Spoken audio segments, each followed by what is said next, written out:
MPs could launch their own investigation into Martin Bashir's Panorama interview with Princess Diana after the BBC's independent inquiry has concluded. The corporation has appointed Lord Dyson, the former head of the Court of Appeal, to scrutinise allegations Bashir lied to the royal in order to land the 1995 scoop. Julian Knight, chair of the Digital, Culture, Media and Sport Committee, has asked to be updated on the progress of the Dyson probe and says he will reserve a decision about whether more action is needed after this has finished. Mr. Knight will contact BBC Director General Tim Davie before deciding on any separate inquiry, the Mirror reported. The MP said, "We consider that, given the gravity of the subject, the investigation led by Lord Dyson into events behind the BBC's interview with the late Diana, Princess of Wales, is the right way to proceed.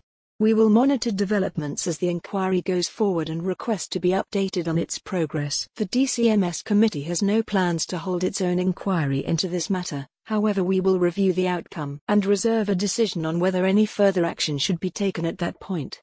The ongoing scrutiny of the work of the BBC will always be a priority for this committee as part of its remit to hold the broadcaster to account. Earlier this week, it was sensationally revealed that Prince William has spent the past fortnight in contact with the BBC to ensure they hired a top judge who will establish the truth about what happened. The Duke of Cambridge called Lord Dyson's appointment a step in the right direction after the former Supreme Court judge was unveiled as the eminent head of a probe into allegations of forgery, deceit and cover-up surrounding Mr. Bashir's scoop. Mr. Bashir, who is signed off work with illness but was pictured yesterday charging his electric Mercedes SUV, allegedly peddled 32 lies and vile smears to the vulnerable princess to clinch his explosive 1995 Panorama exclusive in which she famously said, "There were 3 of us in this marriage" when asked about Camilla Parker Bowles. Mail Online understands William, who was 13 when the interview took place, has maintained channels of communication with the BBC over the past fortnight.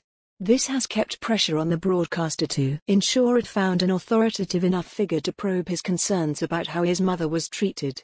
A source close to the Duke of Cambridge added, "Well, of course this is in part about protecting his mother's legacy, so it is a very personal matter for William. He has kept a close eye on what's unfolded but believes things are moving in the right direction. The BBC has kept him informed appropriately. In the end, what he wants is the same as everyone else, for the truth to be unearthed and any appropriate action taken." Prince William said, "The independent investigation is a step in the right direction.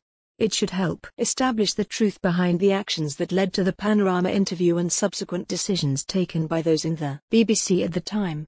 Lord Dyson has been asked to investigate and report back on 5 key areas. He will interview BBC staff and have access to all their records. 1.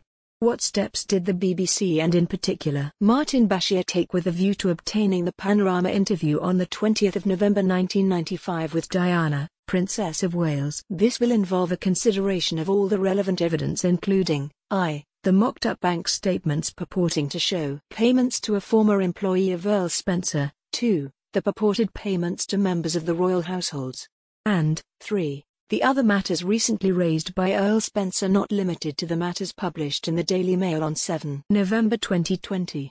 2. Were those steps appropriate, having regard in particular to the BBC's editorial standards prevailing at the time? 3. To what extent did the actions of the BBC and in particular Martin Bashir influence Diana, Princess of Wales' decision to give an interview? 4. What knowledge did the BBC have in 1995 and 1996 of the relevant evidence referred to at paragraph 1 above? 5. Having regard to what was known at the time of its investigation in 1995 and 1996, how effectively did the BBC investigate the circumstances leading to the interview? The interview, in which Diana also admitted her infidelity with Army Captain James Hewitt, was watched by 23 million people and sent shockwaves through the royal family. It led to the Queen demanding that Charles and Diana swiftly divorce in 1996, a year before the princess died, following a car crash in a road tunnel in Paris in August 1997. Lord Dyson, 77, who stood as Master of the Rolls between 2012 and 2016, has said he will start his inquiry straight away by interviewing corporation staff and having access to available records. He also promised Mr. Bashir a thorough and fair investigation following sensational claims the journalist secured the Princess of Wales trust by faking 2 bank statements.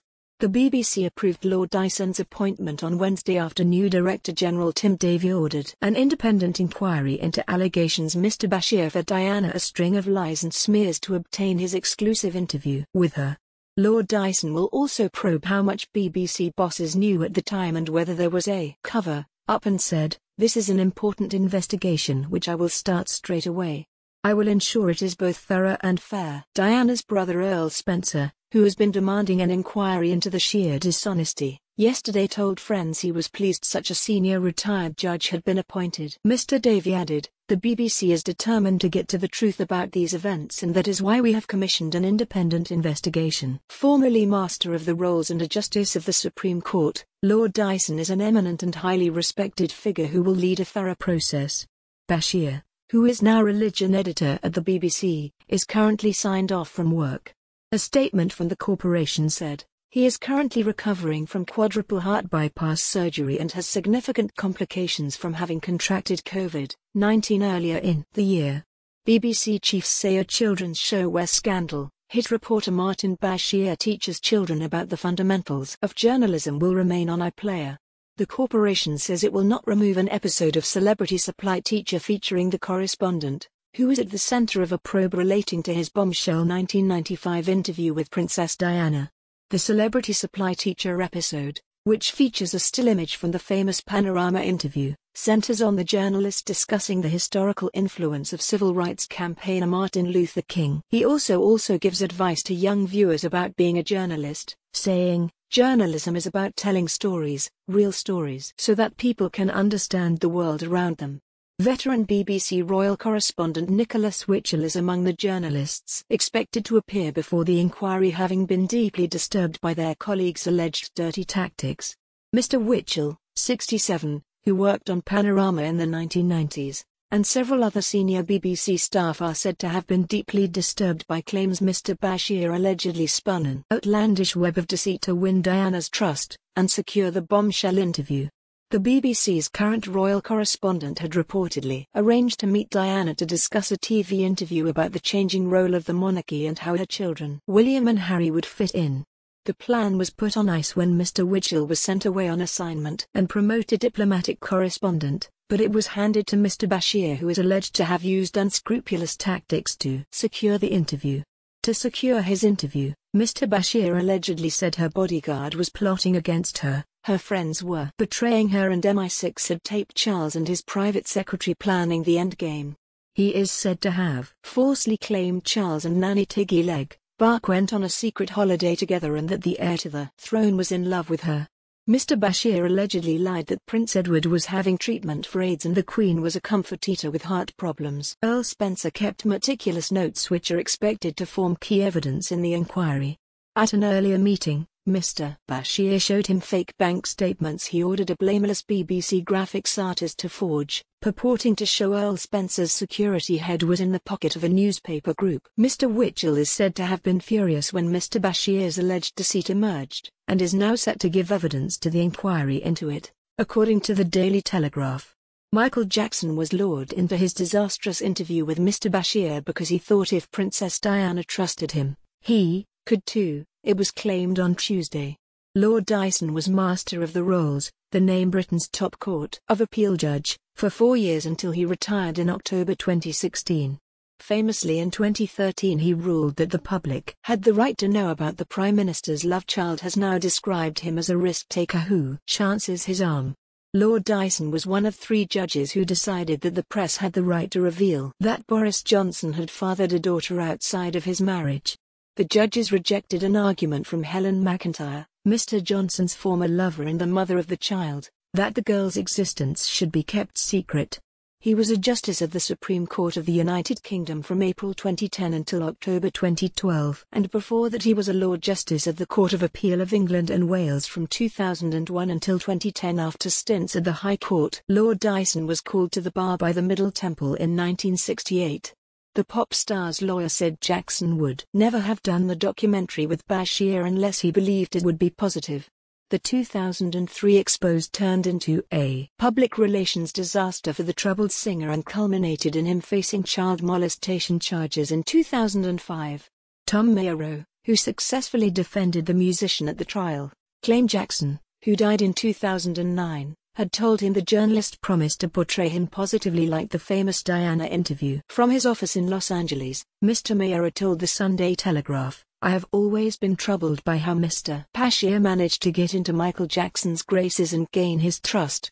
He thought if Princess Diana trusted him, Michael could too. Michael told me he was led to believe this would be a very positive interview, and he trusted Mr. Bashir to follow through with this, but he was greatly disappointed."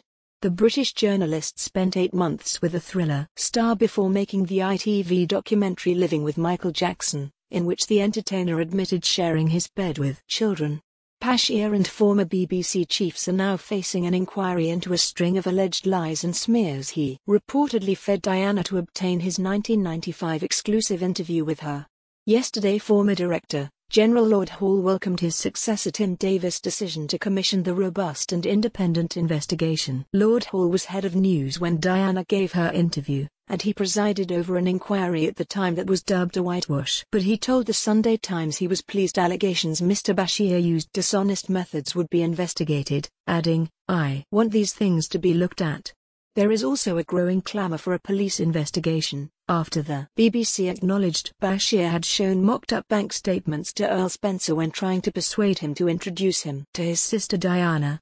Former police officers including Di Davis, ex-head of Royal Protection, say Scotland Yard should run the new probe. And Peter Bleksley, a founder member of Scotland Yard's undercover unit, backed the idea, saying, "They have to establish criminal intent. Was there an intention to trick someone or persuade someone to do something because of these documents? Earl Spencer is absolutely crucial to any criminal inquiry because he may be the person who was coerced into doing something. There would have to be some kind of financial advantage proven." The innocent graphics designer who unwittingly helped Mr. Bashir create the phony bank statements, and was fired while Mr. Bashir collected awards, believes the BBC journalist's historic interview helped set her on a fateful path culminating in her death. At her funeral, Matt Weisler stood in the mall. He said, "I felt like I needed to pay my respects because somehow I contributed." BBC veteran Jonathan Dimbleby, one of the targets of Bashir's smears, welcomed the inquiry yesterday, describing the Panorama affair as the bizarre and awful story of Martin Bashir's insinuating himself into the confidence of a troubled woman. He said getting an interview should never involve deception and lies. Mr. Bashir, 57, the BBC's religious affairs editor, has not responded to requests for comment. A BBC source told the Mail, "At no stage has anyone at the BBC admitted forgery or any other criminality." The man too ill to help BBC inquiry, Martin Bashir, is pictured out and about after broadcasters said he's off work with significant complications from having COVID by Sam Greenhill, chief reporter for the Daily Mail and Paul Revoir for the Daily Mail. Martin Bashir was looking fit and well as he charged up his electric-powered Mercedes after fleeing London. The under-fire journalist spent half an hour charging his SUV at a petrol station. An onlooker said, "He looked slim and fit, and was walking around no problem. He was with his wife and she got some coffees and they sat talking for a while as the car got its charge. He didn't seem to have a care in the world." Bashir and his family left London last Friday.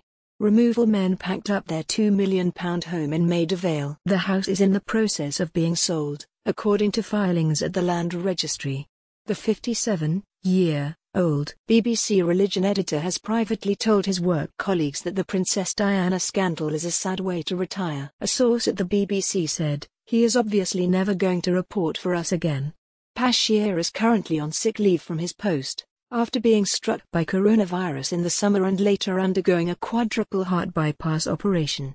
The BBC said it was unable to ask him any questions about the Diana claims because of his ill health, but he is expected to take part in Lord Dyson's inquiry. Asked for an update on Bashir's health, a BBC spokesman said yesterday, "Martin Bashir is signed off work by his doctors. He is currently recovering from quadruple heart bypass surgery and has significant complications from having contracted COVID-19 earlier in the year."